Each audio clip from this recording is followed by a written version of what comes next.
Alright, there are two articles that I want to share with you all um, by Kareem Abdul Jabbar. And the first article is titled Kareem Abdul Jabbar, Bruce Lee was my friend and Tarantino's movie disrespects him. The NBA great and Hollywood reporter columnist, a friend of the late martial arts star, believes the filmmaker was sloppy, somewhat racist, and shirked his responsibility to basic truth in Once Upon a Time in Hollywood. Remember that time Dr. Martin Luther King Jr. kidney punched a waiter for serving soggy croutons in his tomato soup? How about the time the Dalai Lama got wasted and spray painted "Karma is a beach" on the Tibetan ambassador's limo? Probably not, since they never happened. But they could happen if a filmmaker decides to write those scenes into his or her movie. And even though we know the movie is fiction, those scenes will live on in our shared cultural conscious as impressions of those real people, thereby corrupting our memory of them, built on their real-life actions. That's why filmmakers have a responsibility when playing with people's perceptions of admired historic people to maintain a basic truth about the content of their character. Quentin Tarantino's portrayal of Bruce Lee in Once Upon a Time in Hollywood does not live up to this standard. Of course, Tarantino has the artistic right to portray Bruce any way he wants, but to do so in such a sloppy and somewhat racist way is a failure both as an artist and as a human being. This controversy has left me torn. Tarantino is one of my favorite filmmakers because he is so bold, uncompromising, and unpredictable. There's a giddy energy in his movies of someone who loves movies and wants you to love them too. I attend each Tarantino film as if it were an event, knowing that his distillation of the 60s and 70s action movies will be much more entertaining than a simple homage. That's what makes the Bruce Lee scenes so disappointing, not so much on a factual basis, but as a lapse of cultural awareness. Bruce Lee was my friend and teacher. That doesn't give him a free pass for how he's portrayed in movies, but it does give me some insight into the man. I first met Bruce when I was a student at UCLA looking to continue my martial arts studies, which had started in New York City. We quickly developed a friendship as well as a student-teacher relationship. He taught me the discipline and spirituality of martial arts, which was greatly responsible for me being able to play competitively in the NBA for 20 years with very few injuries. During our years of friendship, he spoke passionately about how frustrated he was with the stereotypical representation of Asians in film and TV.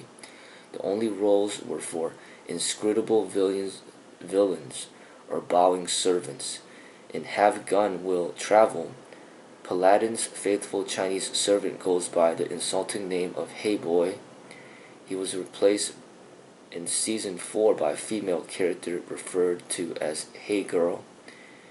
Asian men were portrayed as sexless accessories to the scene, while the women were subservient.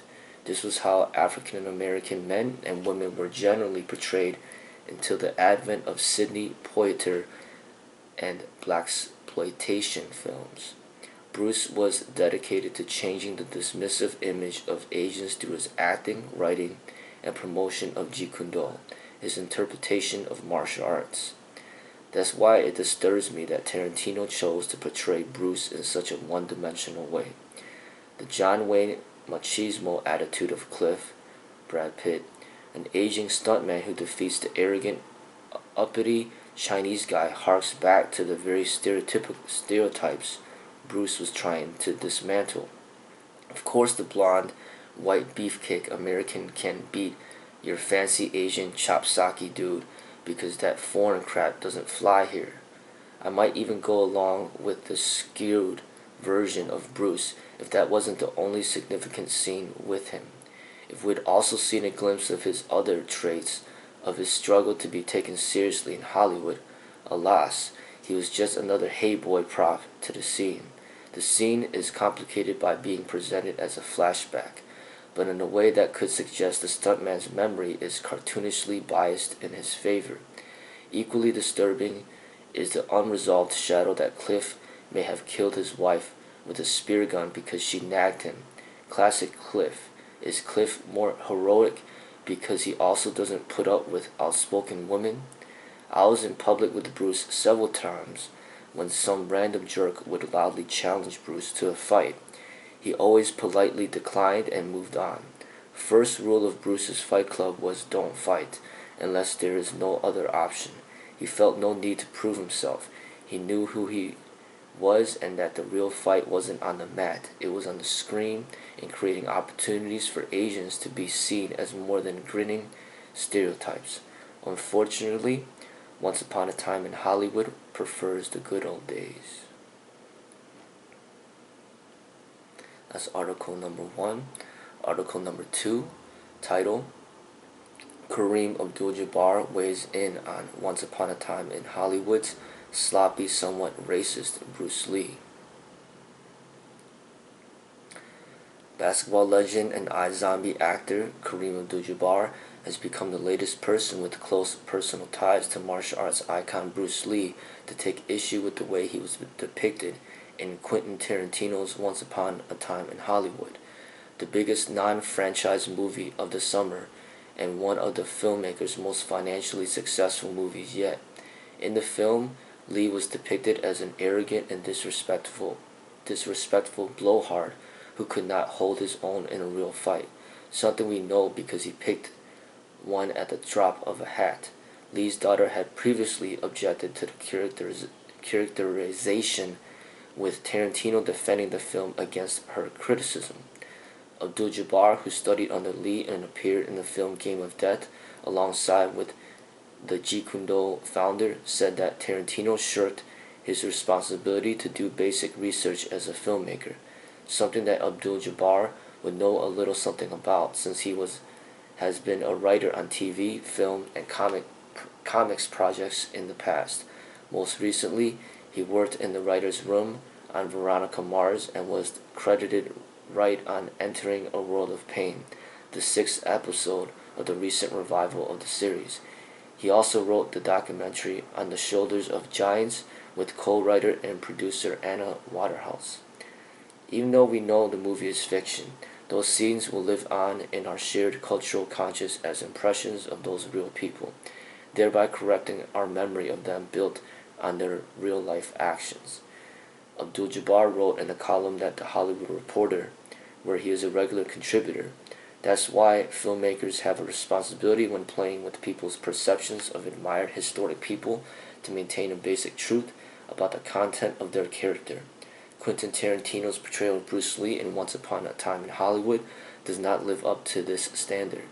Of course, Tarantino has the artistic right to portray Bruce any way he wants, but to do so in such a sloppy and somewhat racist way is a failure both as an artist and as a human being.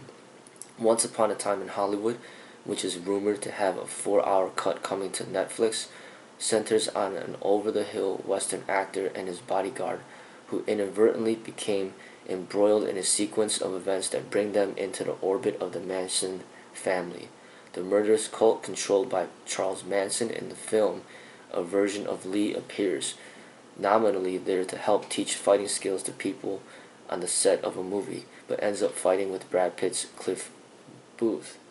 While the two technically fight to a standstill, Lee was depicted as arrogant and not strong or skilled enough to offset his smaller size in a fight.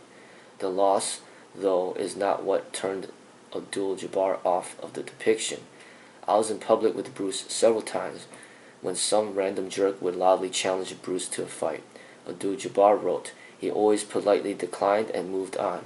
First rule of Bruce's Fight Club was don't fight, unless there is no other option. He felt no need to prove himself. He knew who he was and that the real fight wasn't on the mat, it was on the screen, and creating opportunities for Asians to be seen as more than grinning stereotypes. Unfortunately, Once Upon a Time in Hollywood prefers the good old days.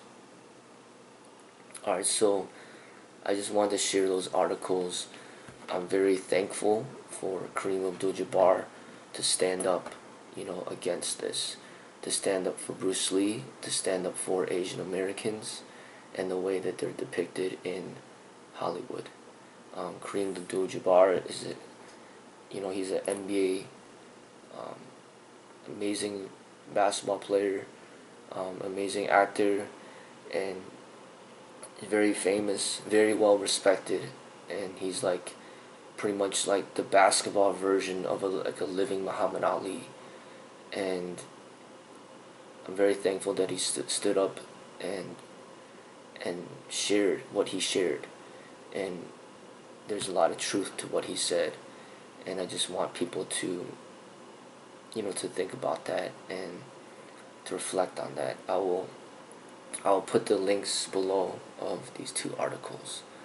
So thank you all for all your support. Everybody, take care.